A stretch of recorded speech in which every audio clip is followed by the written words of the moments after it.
اللهم احفظ شعائر الإسلام والمسلمين. اللهم احفظ شعائرنا شعائر الإسلام والمسلمين، واجعل من أراد بها سوءا خائبين خاسرين. اللهم كسر شوكتهم، اللهم فرق جمعهم، اللهم زلزل أقدامهم، اللهم اجعل الخزي والذل والهوان عليهم. اللهم اهلكهم كما أهلكت عادا وثمود.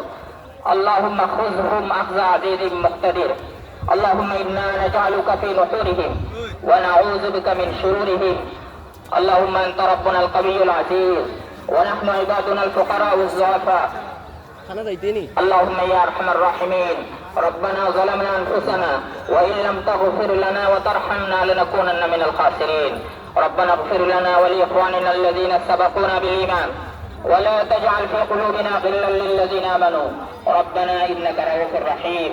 اللهم صل على سيدنا محمد وعلى آل محمد كما صليت على إبراهيم وعلى آل إبراهيم إنك حميد مجيد، وبارك على سيدنا محمد وعلى آل محمد كما باركت على إبراهيم وعلى آل إبراهيم إنك حميد مجيد. عباد الله رحمكم الله، إن الله يأمر بالعدل والإحسان وإيتاء ذي القربى وينهى عن الفحشاء والمنكر والبغي يعظكم لعلكم تذكرون.